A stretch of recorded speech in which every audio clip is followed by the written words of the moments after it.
नमस्कार। Astro basic में आपका स्वागत है। मैं जयंत कुमार बत्सा, आपका होस्ट एस्ट्रो बेसिक चैनल से।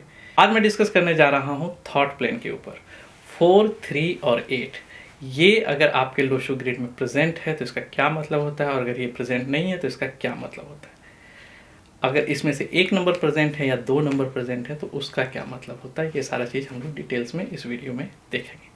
और इससे पहले अगर आप लोग नहीं जानते हैं लोशो ग्रिड क्या है, या इस चार्ट में जो अगर आप नहीं जानते कि ये चार्ट क्या है, इसका क्या सिग्निफिकेंस होता है लोशो ग्रिड का, और ये कैसे बनाते हैं, तो आप आई आइकन पे जा करके देख सकते हैं, या फिर आप मेरे डिस्क्रिप्शन में प्लेलिस्ट मिलेगा वो, या फिर आप मेरे प्लेलिस्ट लोशो ग्रिड के नाम से उस पर जाके डिटेल्स देख सकते हैं। मैं सारे एरो और प्लेन के बारे में उस पर डिटेल्स में बता रहा हूँ एक एक करके। तो 4, 3, 8 अगर थॉट प्लेन में ये आपके तीनों नंबर होते हैं तो ये जो प्लेन है ये बताता है आदमी के थॉट प्रोसेस के बारे में, ये कितना श्रीउड है, कितना चालाक है। इसीलिए पॉलिटिशियंस जो होते हैं उनके चार्ट में ये नंबर हो तो बहुत अच्छा होता है, क्योंकि ये जो चालाक की श्रीउडनेस जो होता है ये बताता है कि कैसे आप यूज़ कर सकते हैं। दूसरा, ये तीनों जो नंबर्स होते हैं ये बताता है कि आदमी के बात में कितना वजन है। फॉर एग्जाम्पल किसी के चार्ट में 3 है, 4 और 8 नहीं है, तो 3 नॉलेज ज्ञान को तो बहुत बताता है, लेकिन जब अगर 4 और 8 नहीं रहता है तो उसके बाद में वजन नहीं रहता। वो बहुत तरह के ज्ञान की बातें करेगा, लेकिन आपको लगेगा बहुत बोलता है, कुछ फालतू का ज्ञान बांटते रहता है। लेकिन यही अगर 3 के साथ 4 या 8 आ जाए या तीनों आ जाए, तो जब वो बोलेगा तो आपको लगेगा कि इसके बात में वजन है। सेम चीज़ अगर वो बोलता है तो ये बताता है कि आपके कितना वजन है। इसके अलावा ये ऑर्गेनाइजेशन स्किल्स और प्लानिंग को भी बताता है, क्योंकि ये तीनों नंबर जो है मैनेजमेंट वाले टाइप के नंबर्स हैं। तो अच्छा प्लानिंग, फ्यूचर को देख करके, प्रैक्टिकल वाला, फिलोसफिकल नहीं, उस चीज़ को लेकर के ये चीज़ बताता है। एट द सेम टाइम ये 4, 3, 8 जो है हेल्थ के रिलेटेड ये अच्छा नंबर नहीं है, तो ज़्यादातर लोगों को ये हेल्थ इशूज़ या क्रॉनिक हेल्थ इशूज़ देता है।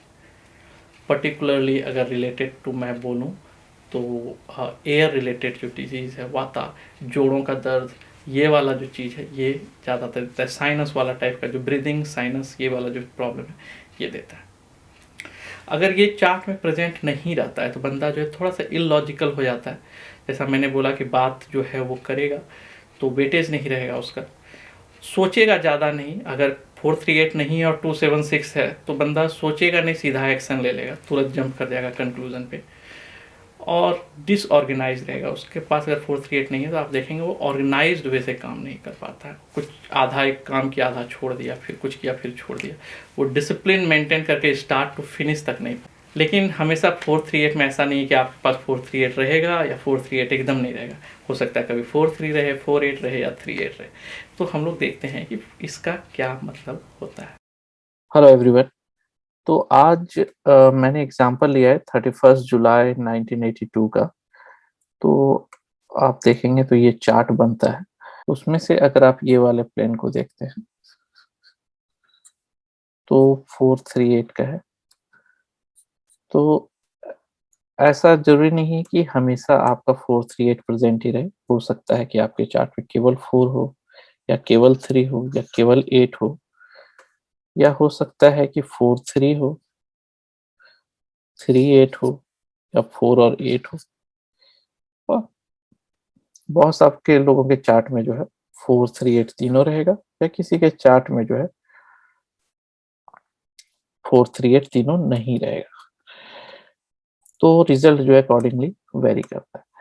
तो ये 4 का मतलब क्या होता है, ये आप मेरे लाइव पाथ नंबर 4 वीडियो को देख के समझ सकते हैं। ये 4 वाले प्रैक्टिकल होते हैं, प्लानिंग करते हैं, शॉर्टकट में विश्वास नहीं रखते हैं।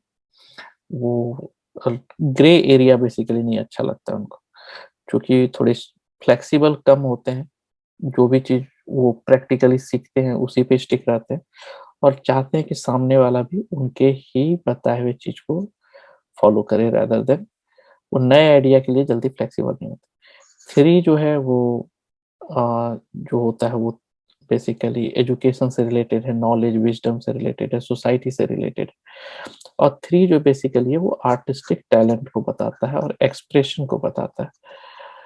तो ये नंबर जो है अगर किसी के चार्ट में है तो आर्टिस्टिक टैलेंट या अपनी बात को अच्छे से कहने का जो है उसमें हुनर होता है, वो एक्सप्रेस अच्छे से करते हैं, समझाते हैं। इसीलिए जो ज्यादातर प्ले होता है जहाँ पे एक्सप्रेशन की जरूरत होती है वो उसमें 3 नंबर अच्छा करता है। 8 जो है ये नंबर एक्सट्रीम नंबर कहलाता है, या तो बहुत अच्छा या तो बहुत खराब। इसीलिए अगर ये पैसे देगा तो बहुत पैसे, अगर नहीं देगा तो बहुत दिक्कत करते रहेगा। और ये मैनेजमेंट और फाइनेंशियल मैनेजमेंट को बेसिकली बताता है, जो अच्छा करता है, और अथॉरिटी और पावर को बताता है। ज्यादा डिटेल आप मेरे लाइफ पाथ नंबर वीडियो को जो है आप देख लीजिएगा, उसमें आपको मैंने सारे नंबर्स के बारे में डिटेल में दिया है, तो वो आप देख सकते हैं मेरे प्लेलिस्ट में जाकर के। अब आते हैं कॉम्बिनेशन कि 4-3 रहता है तो क्या होता है। 4-3 अगर किसी के चार्ट में रहता है तो ये नंबर बेसिकली उतना अच्छा कॉम्बिनेशन नहीं है। ये बेसिकली टेक्निकल नॉलेज के लिए सही है, या फिर इंजीनियरिंग के लिए आप कह सकते हैं, उसके लिए सही है। लेकिन ये हेल्थ इश्यूज जो है ये बहुत ज्यादा देता है।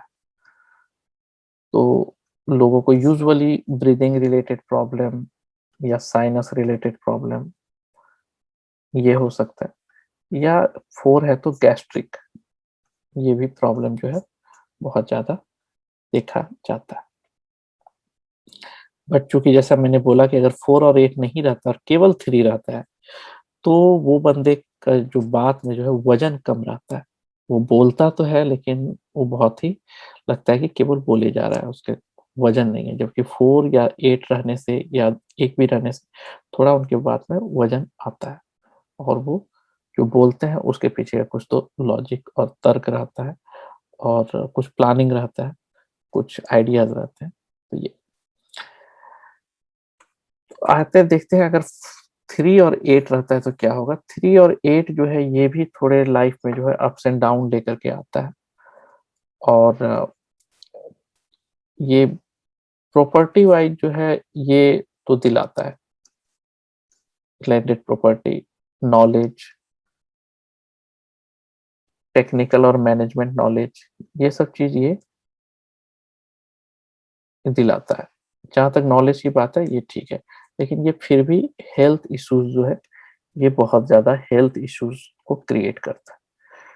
तो आप हेल्थ इश्यूज देखेंगे कि इसमें से होगा। और ये भी चूंकि एयर यहाँ पे भी थोड़े से हेल्थ से रिलेटेड चीज रहता है, तो ये चीज देखा गया है। अगर 4 और 8 रहता है किसी के चार्ट में, तो ये कॉम्बिनेशन भी थोड़ा सा टफ है। ये अप्स एंड डाउन लेकर के आता है लाइफ में। हो सकता है कि बंदे को पहले स्ट्रगल दे फिर हाइट पे पहुंचा दे, या हो सकता है हाइट पे रहे तो उसको एक बार डाउन कर दे। दूसरा, ये जो है लैंग्वेज पे कंट्रोल नहीं होता। हो सकता है कुछ भी बोल दे सडन, बिना सोचे सडनली में उनके मुंह से निकल जाए ऐसा। तीसरा, मतलब मैं कह रहा हूँ जब 4 और 8 रहे, 3 नहीं रहे तो। दूसरा, 4 और 8 रहने पे क्रॉनिक डिजीज जो है वो होता है। ब्लड से रिलेटेड भी डिजीज हो सकता है, एयर से रिलेटेड भी डिजीज हो सकता है, वाता जिसको कहते हैं, गैस्ट्रिक, या ये सब चीज भी देखा जाता है, साइनस ये। और क्रोनिक जिसका कि मतलब कि लॉन्ग लास्टिंग, मतलब जिसको हमेशा ट्रीटमेंट चलते रहता है, उस तरह के जो डिजीज होते हैं वो ये दिलाता है। और के हेल्थ को इशू थोड़ा सा करता है। तो अगर आपके चार्ट में 3 नहीं और 4 और 8 है, तो हेल्थ वाइज आपको थोड़ा सा केयरफुल रहना होगा। बिना हेल्थ, मतलब ये आपके लिए प्रायोरिटी होना चाहिए। बाकी 4 और 8 जो है स्ट्रॉन्ग नंबर है, अपने लिए सोचने वाला नंबर है। तो पैसे वैसे को मेहनत के साथ, स्ट्रगल के साथ वो ले जाता है। तो जैसा मैंने बोला अप्स एंड डाउन रहता है, तो ये ग्राउंड लेवल से बंदे को बहुत हाई लेवल पे पहुंचाता है। तो ये चीज है। अम, लेकिन हेल्थ वाइज आपको थोड़ा सा केयरफुल रहना है, और एक्सीडेंट वाइज भी आपको केयरफुल रहना है, क्योंकि ये एक्सीडेंट भी कराने की कोशिश करता है। तो ये था मेरा एनालिसिस 4-3-8 के बारे में, कि अगर 4-3-8 तीनों रहता है तो क्या होता है, 4-3-8 में से अगर कुछ मिसिंग रहते हैं तो क्या रहता है। तो अगले वीडियो में मैं इस प्लेन, मेंटल प्लेन के बारे में बताऊंगा। तो अगर आप मेरे चैनल को सब्सक्राइब नहीं किए तो सब्सक्राइब कीजिए, और बेल आइकन को भी दबाना ना भूलें, क्योंकि मैं ऐसा ऑब्जर्व किया हूँ कि बहुत सारे लोग सब्सक्राइब तो किए हैं लेकिन बेल आइकन नहीं दबाएं, जिसके कारण उनको नोटिफिकेशन नहीं मिलता है। तो मेक श्योर आप बेल आइकन को भी दबाएं अगर आप सब्सक्राइब किए हैं। नहीं किए हैं तो सब्सक्राइब करके बेल आइकन दबाएं। सो मिलते हैं अगले वीडियो में। Thank you. तो ये था मेरा एनालिसिस थॉट प्लेन के ऊपर। अगर आपको कोई क्वेश्चन है तो आप मुझे ईमेल कीजिए jayantkumar@astrobasic.com पे। और अगर आप मेरे चैनल पे नए हैं तो प्लीज़ सब्सक्राइब बिलो और स्मॉल यूट्यूब टाइनी आइकन, और सब्सक्राइब करने के बाद बेल आइकन दबाना ना भूलिएगा, क्योंकि अदरवाइज आपको नोटिफिकेशन नहीं मिलेगा। मैंने ऑब्जर्व किया अपने स्टैटिस्टिक्स को देख करके कि बहुत सारे लोगों ने मेरा चैनल सब्सक्राइब किया है लेकिन बेल आइकन नहीं दबाया, जिसके कारण उनको नोटिफिकेशन नहीं जाता है। तो अगर आप मेरे चैनल पर सब्सक्राइब किए हैं तो मेक श्योर कि आपने बेल आइकन भी दबाया हो, अदरवाइज मैं नया वीडियो डालूंगा तो आपको नहीं मिलेगा। अगर आप मुझे सोशल मीडिया पे जुड़ना चाहते हैं तो मैं फेसबुक और इंस्टाग्राम पे भी अवेलेबल हूँ, तो आप मुझे वहाँ भी ज्वाइन कर सकते हैं, क्योंकि ज़्यादातर इंपॉर्टेंट अपडेट मैं उधर ही देता हूँ। अगर आप न्यूमरोलॉजी सीखना चाहते हैं या एस्ट्रोलॉजी सीखना चाहते हैं तो आप मेरे न्यूमरोलॉजी प्रोफेशनल कोर्स या एस्ट्रोलॉजी प्रोफेशनल कोर्स ज्वाइन कर सकते हैं। रिकॉर्डेड कोर्स अवेलेबल है। मैं new course number based astrology, एक न्यू कॉन्सेप्ट जहाँ पे नंबर्स के अनुसार एस्ट्रोलॉजी को देखना, ये मैंने स्टार्ट किया है, जो कि 9th में से स्टार्ट हो रहा है, तो आप वो भी कोर्स ज्वाइन कर सकते हैं। अगर आप न्यूमरोलॉजिस्ट हैं और प्रोफेशनली आप प्रैक्टिस करते हैं, या स्टूडेंट हैं या रिसर्चर हैं, तो आपको मेरा सॉफ्टवेयर ज़रूर ट्राई करना चाहिए। One of the leading software है अभी मार्केट का, और इसमें बहुत सारे फीचर्स हैं, और आप इसको ज्वाइन कीजिए। बहुत अच्छे अच्छे फीडबैक आ रहे हैं। ये आपके रिवेन्यू जनरेट करने में भी हेल्प करता है, बिजनेस को इन्हांस करने में हेल्प करता है। सो ये आपको ज़रूर हेल्प करेगा। आपको यू मस्ट ट्राई दिस। अगर आप न्यूमरोलॉजी सीख रहे हैं, बिगिनर्स हैं, तो आप मेरा बुक ले सकते हैं, न्यूमरोलॉजी एंड यू। ये बिगिनर्स के लिए है, मैं पहले ही बोल देता हूँ। अगर आप एक्सपर्ट हैं तो आपको शायद लगेगा कि अरे ये क्या है, लेकिन अगर आप बिगिनर्स हैं तो लैंग्वेज बहुत ही ईजी वे में है। ये 1-to-1 कम्युनिकेशन जैसा है, जैसे टीचर और स्टूडेंट बात करते हैं, तो ये बहुत ही ईजी है। ये आपको ज़रूर सीखने में है। So thank you, stay tune, see you next video, bye bye.